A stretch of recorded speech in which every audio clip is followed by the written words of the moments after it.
नमस्कार मंडळी, तुमचं आजच्या ब्लॉगमध्ये स्वागत आहे. आणि आता चाललो आहे आपण जिममध्ये. चला, तुमचाच दिवस खूप छान जाऊ दे. आज जातो आहे बाबांची बाईक घेऊन. चला. छत्रपती शिवाजी महाराजांना आणि हनुमंतरायाला वंदन करून केली आज वर्कआउटची सुरुवात.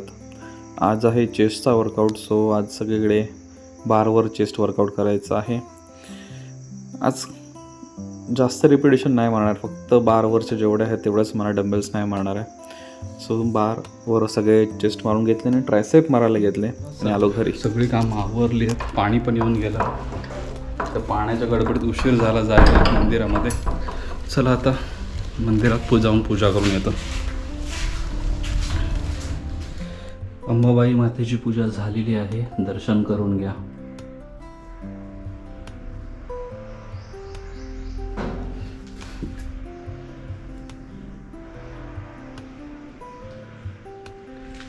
हे बघा, आज कृष्ण कमळाला आज फूल आलंय.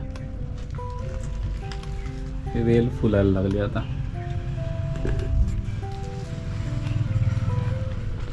चला, आलोय घरी.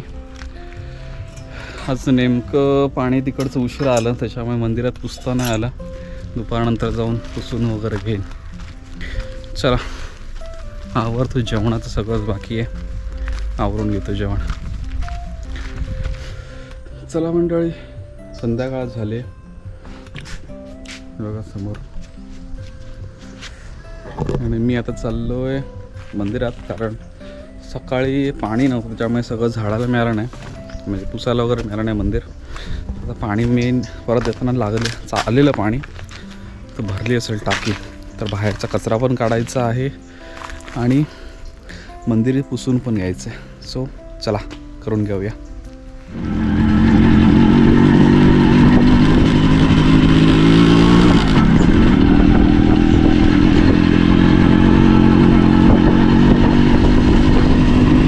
सकाळी झाडून गेलो, आता परत सडा कचरा पडला आहे. असं ठीक आहे, पहिला बाहेरचा काढून घेतो, आतमध्ये मग पुसून घेता येईल मला. पण पहिला बाहेरचा कचरा काढून टाकतो. चला. पहिला म्हटलं अंगणातलं सगळं साफ करून घेऊया, सगळं एका बाजूने, त्याच्यानंतर बाकीचा कचरा काढता येईल. कारण काय होतं, आजकाल धूळ भरपूर येते वाऱ्याने, आणि ते बाजूला सारवलेलं आहे ना, त्याच्यामुळे तर काय खरंच नाही, भरपूर येते आता ते.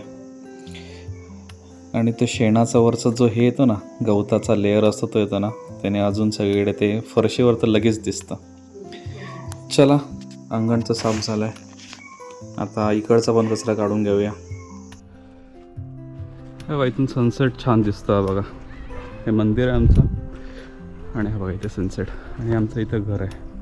इथून सनसेट छान दिसतं बघा. पहिले इथं कसं माळाची झाडं होती, आता ती तोडली. चला, इथे जास्त कचरा नाही आहे, किरकोळ पाण्यात ते येतो तिकडे. ह्या भागात बऱ्यापैकी कचरा असतो, कारण इथे वरती आंब्याची झाडं आहेत आणि सागवानांची पण आहेत, त्याच्यामुळे आता पानझडी चालू आहे काही सागवानांची. आणि ह्या आंब्याच्या झाडावर ना ते बांधी आहेत, त्या बांध्यांची ना सगळी पानं खाली पडतात. आता ह्या दिवसात त्यांची पानं झडतात आणि त्याला ते फुलं असं राहतं, त्याच्यामुळे सगळा खाली त्यांचाच कचरा असतो. आणि इथला कचरा काढायला बऱ्यापैकी वेळ जातो, कारण हा आवारसुद्धा खूप मोठा आहे या साईडचं पटांगण, आणि त्यामुळे बराच वेळ. आणि छोटी छोटी पानं असतात ना, आणि ती जाड असतात बांध्यांची पानं, त्याच्यामुळे ते वेळ जातो ते काढायला. तर असं झालं आहे बऱ्यापैकी सगळं काढून. आता समोरचं आहे टाकीकडे, टाकीच्या वरती बऱ्यापैकी कचरा आहे, तो सगळा साफ करून घेतो. आणि आतमध्ये पण आहे झाडात ना, तो पण काढून घेतो आणि मग त्याला आग घालून घेऊया. टाकीवरचा कचरा सगळा साफ करून घेतला आहे, आणि आता राहिला आहे हा इथला समोरचाच. आता थोडासाच राहिला आहे, काढून घेतो पटापट की काम झालं. हे बघा, एवढा सगळा कचरा पडतो. 2-2, 3-3 दिवसाला एवढा कचरा असतो. आठवड्यातून 2 वेळा कचरा काढतो, तरीसुद्धा एवढा कचरा हा असतो. हा बघा, काय खरं नाही. आणखी एक 15 दिवस ना भरपूर कचरा पडणार आहे. चला, सगळं साफ करून झालं. एवढा कचरा जमला इथे, आग घालून टाकतो. त्याच्या आधी मंदिर जरा पुसून घेतो. चला, काठीकडनं घेतलं फिनेल, हे करून टाकतो, पुसून टाकतो सगळं मंदिर पटापट. गाभारा सकाळी पुसून घेतलेला त्याच्यामुळे त्याचा काय विषय नव्हता. पण बाकीच्या बाहेरचे सगळे धूळ होते. आणि काय होतं, कचरा काढला ना तरीसुद्धा ती धूळ दिसते, पाय लागतात न अशी ती धूळ दिसते त्याच्यावरची. म्हणून म्हटलं काढून टाकावं एकदाच सगळीकडचं पुसून घेऊया म्हणजे कसं.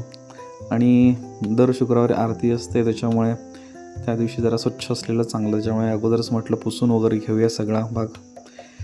त्याच्यामुळे दोन्ही साईडचं व्यवस्थित सगळं पुसून घेतलं.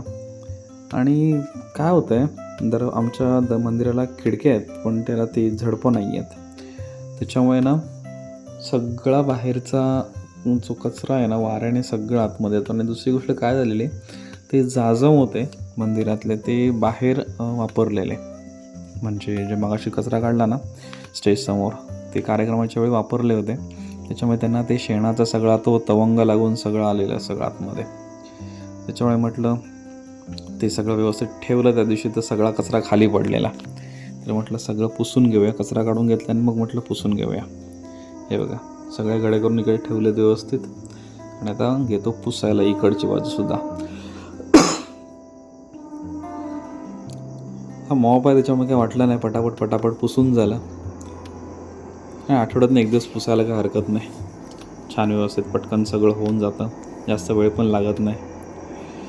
हे बघा झटपट होऊन जातं का, अर्धा पाऊण एक तासात सगळं पूर्ण मंदिर साफ करून होतं, अगदी बाहेरून पुसून घेतलं तरीसुद्धा. चला सगळे आता पटापट झालेले आहेत सगळी कामं. आता फक्त पुसून घेतो, फ्रेश जरासं होतं इथेच, आणि देवीला दिवा लावून घेतो म्हणजे सगळेच कामं होऊन जातील एका वेळेत. फॅन चालू करून ठेवलेले होते त्याच्यामुळे जसं पुसत गेलो तसं पटापट मागणं सुकत पण गेला. चला सगळं मंदिर साफ करून झालं आहे. चला सगळे कामं वगैरे आवरले, तिकडनं आलो, आंघोळ केली मस्तपैकी, फ्रेश झालो आणि बसलोय म्हणजे घरात आलो आणि बसलोय.